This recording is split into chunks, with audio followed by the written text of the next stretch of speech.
नाज़रीन, Israel America जो projection of power कर रहे हैं, जो कैपिटल्स के ऊपर बॉम्बिंग कर रहे हैं, जो इजराइल असैसिनेशंस कर रहा है, जो मुल्कों को इन्वेड किया जा रहा है, इस सब के बावजूद नाज़रीन रियलिटी ये है कि उनके जो कंप्रीहेंसिव गोल्स हैं वो जो हैं वो मटीरियलाइज नहीं हो रहे हैं इनटू रियलिटी।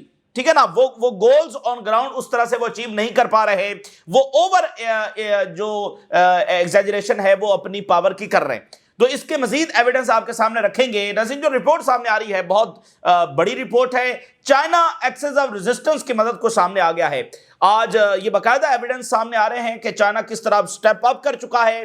चाइना जो है इस वक्त एक्सेस ऑफ रेजिस्टेंस को टेक्नोलॉजी दे रहा है, लॉजिस्टिक्स दे रहा है, मुकम्मल तौर पर सपोर्ट दे रहा है, जिसके बाद रूल्स ऑफ द गेम्स यहां पर चेंज हो चुके हैं और चाइना बहुत ज्यादा हेल्प कर रहा है ईरान को मिसाइल्स प्रोड्यूस करने में। और ईरान और रेजिस्टेंस के खिलाफ इजराइल एक कंप्रीहेंसिव और एब्सोल्यूट विक्ट्री जो वो चाहता है वो उसको अचीव नहीं हो सकती है। रूल्स ऑफ द गेम जहां पर तब्दील हो चुके हैं और चाइना लो प्रोफाइल रहते हुए भी वो इस तरह से अब काम कर रहा है कि वो इस रीजन का सबसे बड़ा प्लेयर बन चुका है। यानी लो प्रोफाइल रहते हुए उसका एक भी हवाई अड्डा मिडिल ईस्ट के अंदर नहीं है, लेकिन वो पूरी तरह से डायनामिक्स को जब बदलने की इस वक्त सलाहियत रखता है। और अब अगर आप देखें तो अभी तक भी इसराइल रेजिस्टेंस और ईरान को शिकस्त तो नहीं दे सका है और अब चाइना स्टेप अप करके जब वो आगे आ गया, ये आपके साथ शेयर करेंगे। दूसरा, ईरान की जो जंग है इसमें देखिए हम पसे पर्दा तो इस वक्त बहुत इंटेंस हालात होंगे। इजराइल किस इंटेंस लेवल की तैयारी कर रहा होगा, अमेरिका किस इंटेंस लेवल की तैयारी कर रहा होगा, क्या इंटेलिजेंस इंफॉर्मेशन एक्सचेंज की जा रही होगी, क्या डिप्लॉयमेंट की जा रही होगी, ईरान में क्या इंटेंस लेवल की तैयारी की जा रही होगी। तो पसे पर्दा तो ये सूरत हाल है। अब अगर अमेरिका अटैक करता है ईरान के ऊपर, देखिए इजराइल तो उसने अपनी पूरी ताकत इस्तेमाल कर ली और वो रजीम चेंज नहीं कर सका है। अब की बार भी वो आएगा तो उसको खुद बहुत ज्यादा रेपरकशंस इसके फेस करना पड़ेंगे। बल्कि लास्ट जंग में तो अगर अमेरिका इंटरवीन ना करता तो इजराइल वैसे ही खत्म हो सकता था, इजराइल वैसे ही कोलैप्स हो सकता था, खत्म हो सकता था, इसके बाकायदा चांसेस थे। तो अमेरिका इसलिए आया, वगरना क्या भाई अमेरिका को जरूरत क्या थी आने की। तो अब बात यह है कि अगर फिर अमेरिका आ रहा है, अगर अमेरिका ईरान के ऊपर अटैक करता है तो ईरान ने वाजे किया है कि वो उनकी बेसिस के ऊपर अटैक करेगा। लास्ट टाइम उसने निशाना बनाकर एक सिंबॉलिक अटैक करके बता भी दिया कि ईरान अपने आप को ये कोई ना सोचे कि हम वहां अटैक नहीं करेंगे। तो फिर इसका नतीजा क्या निकलेगा, और फिर उसमें ज्यादा गंभीर बात यह है कि ये बेसिस कहां पर हैं, ये तो अरब कंट्रीज के अंदर हैं, तो अरब वर्ल्ड भी इसमें ड्रैग हो जाएगी। और अगर अमेरिकन की कोई कैजुअलिटीज हो गई तो फिर क्या होगा। यानी ये जंग अमेरिका को वैसे सूट नहीं करती है। खुद अमेरिकन ये बात कर रहे हैं कि भाई अच्छा ईरान कोई सिक्योरिटी थ्रेट नहीं है अमेरिका के लिए, ईरान के साथ बातचीत करके आगे बढ़ा जा सकता है। ईरान ना कोई बड़ी इकॉनमी है, ना कोई ऐसी वो टेक्नोलॉजिकल पावर है, और ना वो कोई ऐसा अमेरिका के खिलाफ इकदाम अगर अमेरिका सैंक्शन हटा दे उनके साथ चलने के लिए ईरान तैयार है। तो ये तो इसराइल ने मतलब इस सूरत हाल को कभी नॉर्मलाइज नहीं ना होने दिया ईरान और अमेरिका और वेस्ट के दरमियान।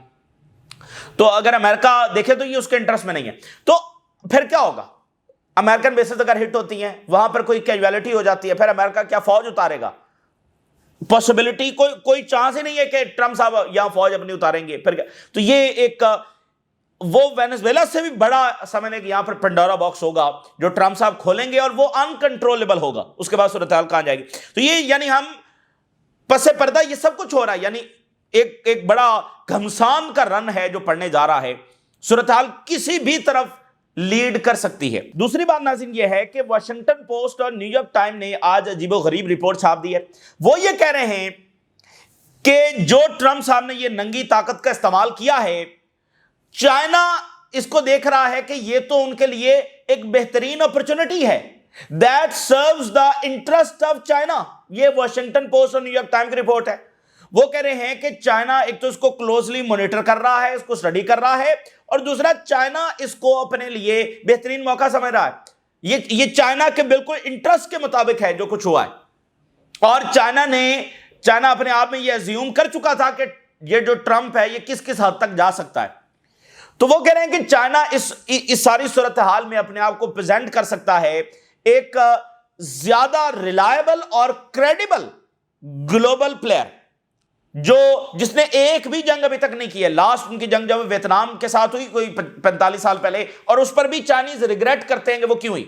लेकिन अगर आप देखें तो वो उनकी बॉर्डर वॉर थी, ये नहीं कि उन्होंने चौथे महल्ले जाकर कोई जंगें लड़ी हैं। बॉर्डर वॉर जो है वो हो जाती है, ठीक है ना, और उस पर भी चाइनीज रिग्रेट करते हैं। और एक भी ऐसा इल्जाम नहीं है कि चाइना ने यहां पर हुकूमत में तब्दीली की है, यहां पर जब वो अनरेस्ट करवाया है, यहां पर खाना जंगी करवाई है।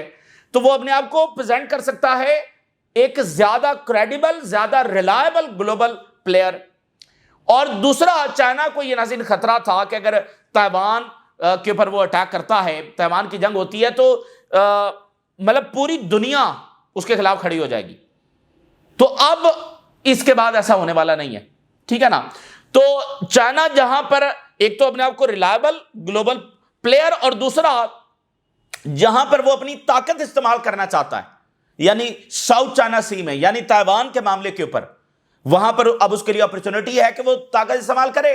चाइना को खतरा यह था कि अमेरिका और बाकी सारी दुनिया एक यूनिफाइड रिस्पांस उसके खिलाफ जब वो दे सकते हैं, उसका इमेज भी डिस्ट्रॉय होगा सारा। लेकिन अब ज़ाहिर है वो खुद, और ऊपर से ट्रम्प साहब जो है वो ग्रीनलैंड लेने जा रहे हैं, उसके बाद क्या कसर बचेगी, उसके बाद क्यूबा, उसके बाद कोलंबिया। तो मतलब ये तो चाइना के बिल्कुल इंटरेस्ट के मुताबिक है, ये वाशिंगटन पोस्ट और न्यूयॉर्क टाइम कह रहे हैं। इस पर भी हम बात करेंगे। एक और झटका जो चाइना ने दिया है, साउथ कोरिया के जो प्रेसिडेंट है वो चाइना पहुंचे हुए, बड़ा जबरदस्त हिस्टोरिकल दौरा उनका हुआ है। और साउथ कोरिया ने कहा है कि चाइना को अब हम इस तरह से देखते हैं कि वो यहां इस हमारे रीजन में अमन ला सकता है, एक ऐसा किरदार, एक ऐसा रोल अदा कर सकता है चाइना यहां पर अमन लाने के लिए। अमेरिका उसको इस रीजन के लिए सबसे बड़ा खतरा कहता है, साउथ कोरिया अमेरिका का इत्तेहादी कह रहा है कि चाइना यहां तो अमन ला सकता है। और साथ साउथ कोरिया ने चाइना को कहा है कि हमारी नॉर्थ कोरिया से सुलह करवा दे, और साउथ कोरिया इस बात को कंसिडर कर रहा है कि मामलात बेहतर होते हैं तो हम नॉर्थ कोरिया के ऊपर जो सैंक्शंस हैं वो भी हटा देंगे। ये तो कहानी उलट रही है यहां पर। और जो जापान की प्राइम मिनिस्टर ने स्टेटमेंट दी थी ताइवान के मामले के ऊपर, वो उनके गले पड़ गई है। आज चाइना ने मजीद इकदाम उठाते हुए जो रेयर अर्थ मिनरल्स की सप्लाई है वो जापान को रोक दी है, ठीक है। तो ये इस तरह से वाकयात हो रहे हैं। सबसे पहले मैं जरा रीजन से आगाज करता हूं। इजराइल नाज़रीन बहुत ज्यादा अपनी पावर को एग्जैजरेट कर रहा है, असैसिनेशंस करके, बॉम्बिंग करके, ये सारा कुछ करके। लेकिन रियलिटी यह है कि वो अपने गोल्स अचीव नहीं कर पा रहा, वो रेजिस्टेंस को शिकस्त नहीं दे पा रहा। और रियलिटी यह है कि इजराइल डिक्लाइन की तरफ है, और रियलिटी यह है कि इजराइल के जो खत्म होने का और तबाह होने का खतरा है वो बढ़ता चला जा रहा है। और चाइना अब इसके अंदर जो स्टेप अप कर चुका है, ये मैं नहीं कह रहा, ये इजराइल का जो एक टॉप जनरल है यित्ज़हाक ब्रिक, जिसके इससे पहले भी कुछ एनालिसिस हमने आपके सामने रखे हैं, उसकी जो नई इस वक्त जो रिपोर्ट सामने आ रही है वो आपके साथ शेयर करते हैं। इन 2 सालों में इसने कोई 8, 10, 12 आर्टिकल लिखे होंगे, वो हमने आपके सामने रखे हैं। बिल्कुल ये रियलिटी है जो वो खुद बयान कर रहा है। कहता है कि हमास और हिजबुल्लाह रिकवर कर रही हैं, और इजराइल जो है, नेतन्याहू जो है, वो ओवरस्टेट कर रहा है अपनी फतह को। वो फतह है नहीं, इजराइल ओवर एस्टिमेट कर रहा है अपनी टैक्टिकल विक्ट्रीज को। ये असैसिनेशन कर दी, ये हमने वहां पर वो लेबनान का ये एरिया कंट्रोल कर लिया, टैक्टिकल विक्ट्रीज, लॉन्ग टर्म और स्ट्रेटजी विक्ट्रीज नहीं, और ओवर एग्जैजरेट। जबकि वो फेल हो चुका है हिजबुल्लाह और हमास को रोकने में, और वो रिकवर कर रही हैं शिफ्टिंग रीजनल बैलेंस। हमास और हिजबुल्लाह उसी तरह से ताकतवर हैं, मजीद रिकवर कर रही हैं shifting the global balance. Israel जो है वो फेल हो चुका है इस बात को अंडरस्टैंड करने में, और उसने बहुत एरोगेंस दिखाई कि हिजबुल्लाह और हमास की जो रिकवरिंग कैपेसिटी है इसको इजराइलियों ने इग्नोर किया है। और उन्होंने कहा behind the image of victory, ये जो फतह की तस्वीर हमें दिखाई जाती है, नेतन्याहू क्लेम करता है, इसके पीछे एक डिक्लाइन है, इसके पीछे एक डिक्लाइन है, तबाही है जिसकी तरफ हम जा रहे हैं। और जो परसीव्ड इजरायली डोमिनेंस है, जो पोर्ट्रे की जाती है कि हम यहां डिफरेंट फील्ड्स के अंदर डोमिनेट कर रहे हैं, तो रियलिटी ये है कि overall decline for the occupation है, overall decline for the Israel है, हालांकि वो पोर्ट्रे कर रहे हैं डोमिनेंस को। उन्होंने कहा कि मैसिव ईरानियन इन्वेस्टमेंट जो हुई हैं, और कतर ने और टर्की ने सपोर्ट किया गजा में, ईरान, कतर और टर्की इस वक्त मुकम्मल तौर पर सपोर्ट कर रहे हैं रेजिस्टेंस को, जिसके बाद रेजिस्टेंस जो है वो पॉलिटिकली और इकोनॉमिकली उसने बहुत ज्यादा मजीद रिकवर किया है। इन कंट्री से, ईरान से, कतर से और टर्की से जो सपोर्ट है वो रेजिस्टेंस के लिए एक इंश्योरेंस पॉलिसी का काम कर रही है। इजराइल का जो स्टॉक है वो तेजी के साथ डिक्लाइन कर रहा है।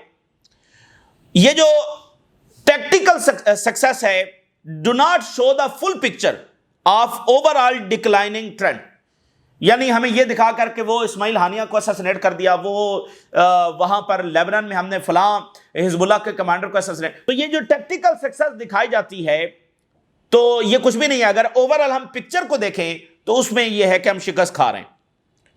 इजरायली लीडर जो है वो इस बात में ट्रैप हो चुके हैं कि वो इजराइल की जो ऑपरेशनल सक्सेस है उसके ऊपर बहुत एम्फसाइज कर रहे होते हैं, हालांकि बाकी ओवरऑल जो रियलिटी है इसको वो इग्नोर करते हैं।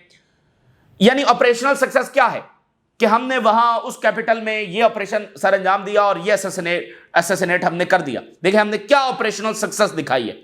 जैसे ट्रम्प साहब जो है वो मडोरो को उठा लिया, क्या जबरदस्त हमने सक्सेस दिखाई है। तो ऑपरेशनल सक्सेस के ऊपर ज्यादा एम्फोसिस है, लेकिन अगर हम तमाम चीजों को जोड़कर और फुल पिक्चर देखें तो उसमें रियलिटी बिल्कुल मुख्तलिफ है। ये आप देखिए, when all points are combined, जब हम तमाम पॉइंट्स को कंबाइन करके देखते हैं कि भाई यहां पर रेजिस्टेंस भी मौजूद है, यहां पर वो उनकी विल भी मौजूद है, यहां पर रीजन ने भी पोजीशन ली हुई है, यहां पर अंसारुल्लाह भी अपनी जगह पर मौजूद हैं। जब हम तमाम उस पिक्चर को, उन तमाम पॉइंट्स को कंबाइन करके देखते हैं, यानी नेतन्याहू क्या दिखाता है ऑपरेशनल सक्सेस, एक ये असैसिनेशन, ये टैक्टिकल विक्ट्री नहीं, रियलिटी ये नहीं है।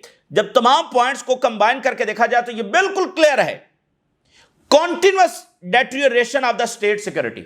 इजराइल कमजोर हो रहा है, डैमेज हो रहा है, डिस्ट्रॉय हो रहा है।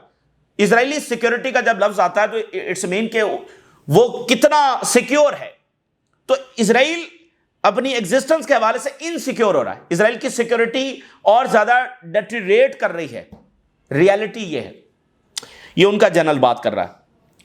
और इस डिक्लाइन के कॉजेज क्या हैं, वजूहात भी तो होंगी ना, तो वजूहात क्या हैं?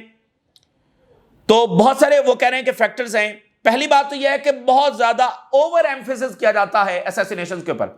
असैसिनेशंस रेजिस्टेंस को रोक नहीं सकती, असैसिनेशंस ईरान को रोक नहीं सकती, तो बहुत ज्यादा ओवर एम्फेसिस किया जाता है, ये असैसिनेशन कर दी, बड़ी हेडलाइंस बनती हैं। तो एक बात तो यह है।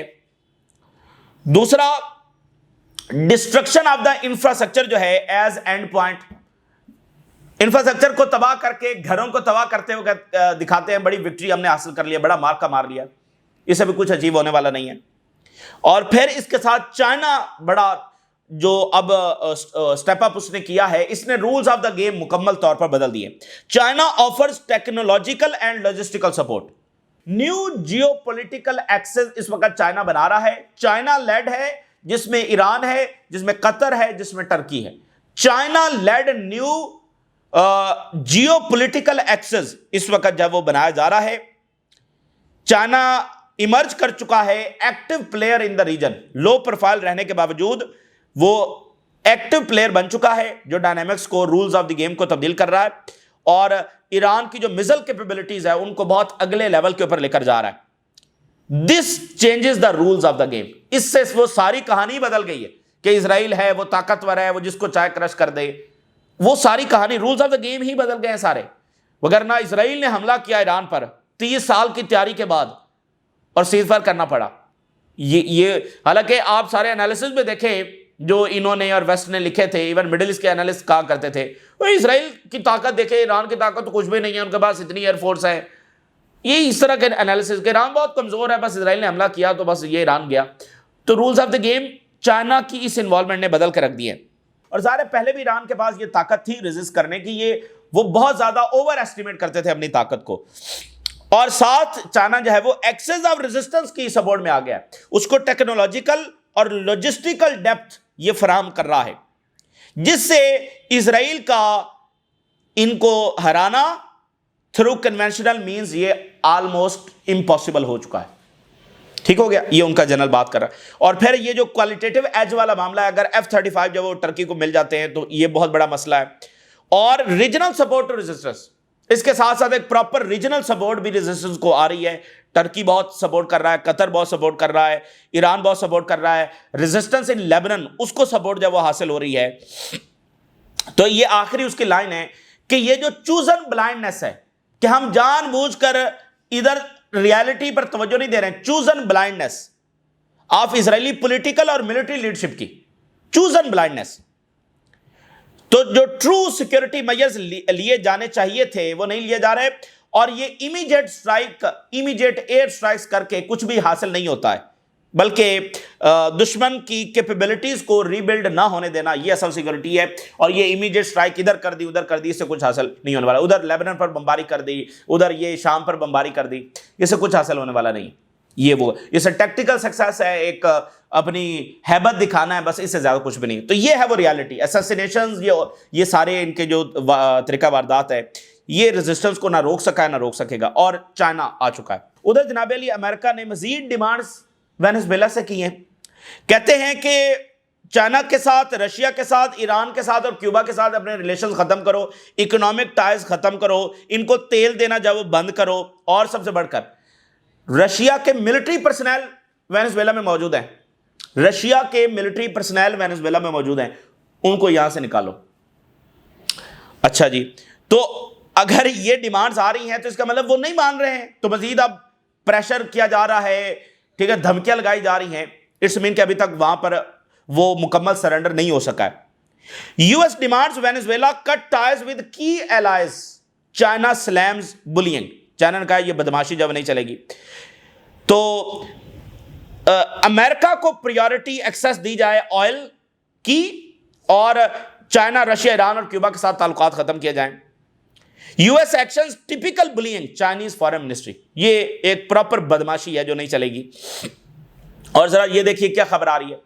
नेदरलैंड ने ऐलान किया है कि हम कैरेबियन से अपने जंगी बेड़े निकाल रहे हैं, अपने शिप से निकाल रहे हैं। नेदरलैंड भी शामिल था ये डिफरेंट ड्रग्स ऑपरेशंस के अंदर। उन्होंने कहा कि हम अगर किसी ड्रग को, ट्रैफिकर को पकड़ते हैं तो उसको गिरफ्तार करते हैं, उसको प्रोसिक्यूट करते हैं, उसको मारते नहीं हैं। ये एथिकली ठीक नहीं है। नेदरलैंड पीछे हट गया। तो आप देख रहे हैं, यानी ये नंगी ताकत इस्तेमाल करने का नतीजा है। ये चल देखें, मॉरल अथॉरिटी को ट्रंप इंतजामिया बहुत ज्यादा इग्नोर कर रही है, ठीक है ना। मॉरल अथॉरिटी देखें, अमेरिका के पास पहले भी कोई मॉरल अथॉरिटी नहीं है। इराक में वो किसी मॉरल अथॉरिटी के साथ नहीं गए थे, लेकिन आज के बहुत सारे रिजीम चेंजेस वो उन्होंने पहले की हैं। 41 रिजीम चेंजेस उन्होंने लैटिन अमेरिका में की हैं, लेकिन पिछली सेंचुरी में की हैं। उस वक्त वो मीडिया, वो मामला, खुद अमेरिका में ये सेंटिमेंट नहीं है, फिर जरा पीछे से रहकर और तरीके से की हैं। ये तो नहीं है कि जो इस वक्त हो रहा है, समझ रहे हैं। तो मॉरल अथॉरिटी को बिल्कुल उठाकर साइड पर रख देना, ये चलने वाला नहीं है। ये दुनिया में चल ही नहीं सकता। और भाई, दुनिया को चलाना है वो इस तरह नहीं चल सकती है। ये सिर्फ इस बात पर इत्तेफा करना कि हमारे सुपीरियर वेपन्स हैं, हमारा ये, ऐसा होता नहीं है। वाशिंगटन पोस्ट और न्यूयॉर्क टाइम ने क्या लिखा है? मडोरो अरेस्ट सर्व्स चाइनीज इंटरेस्ट। मैंने कहा ना कि चाइना को कोई मसला नहीं है। ये अमेरिका सोच रहा है चाइना को निकालेंगे। चाइना ज़ाहिर है एक्टिव है, सपोर्ट कर रहा है। चाइना बिल्कुल अपनी उस विजडम के मुताबिक आगे चल रहा है। वो कह रहे हैं ये तो चाइना के मफाद में जो कुछ हुआ है। अच्छा जी, वो कह रहे हैं कि इससे चाइना जो है वो अपने आप को एक रिस्पॉन्सिबल ग्लोबल पावर, अमेरिका अपने आप को प्रेजेंट करता है।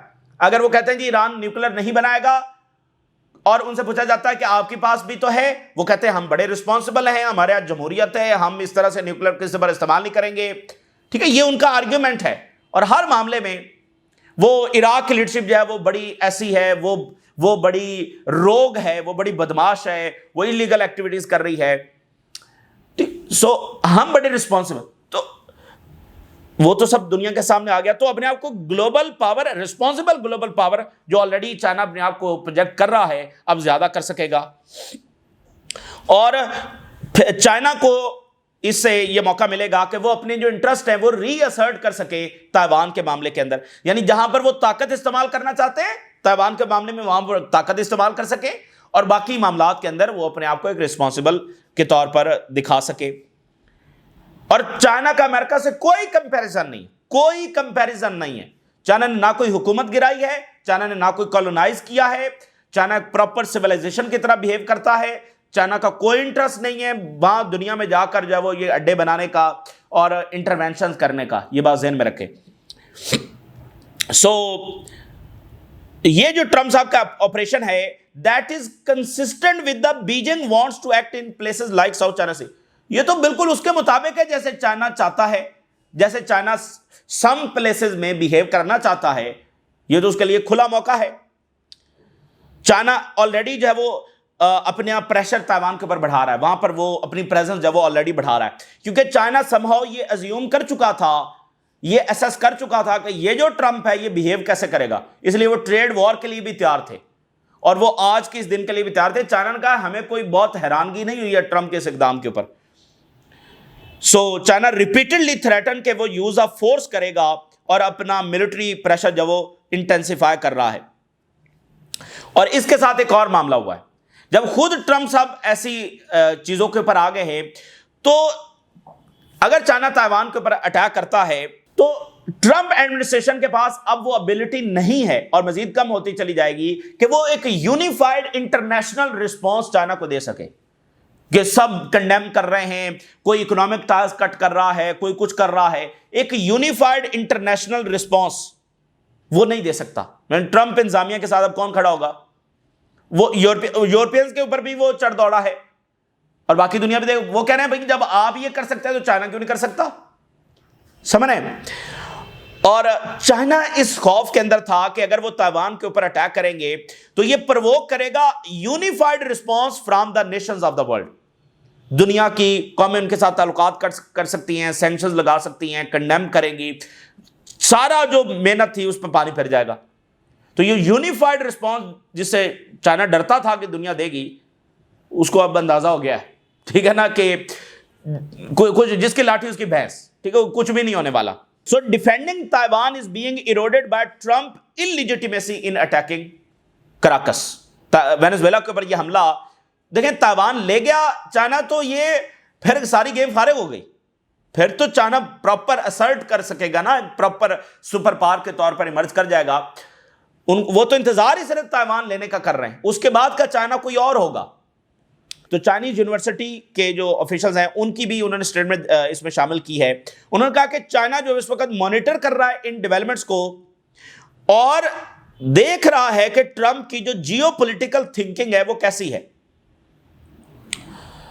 और ट्रंप का इस तरह खुलेआम आकर कहना कि हम ऑयल ले लेंगे, हम रिसोर्सेज निकाल लेंगे, तो वो आइडियोलॉजिकली नाइव है, रिप्लेसिंग डेमोक्रेसी विद टायरेनी।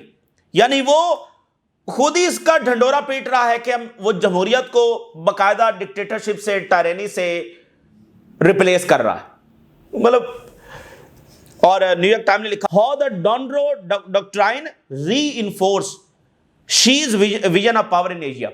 ये मनरो डॉक्ट्राइन थी, तो जो ट्रंप की एग्रेसिव पॉलिसी है इसको डॉनरो डॉक्ट्राइन का नाम दिया गया है। ये टर्म जब अभी क्वाइन हुई है 2-3 दिन पहले, न्यूयॉर्क टाइम ने इसको क्वाइन किया, फिर ट्रंप ने भी ये टर्म जब इस्तेमाल किया, डॉनरो डॉक्ट्राइन।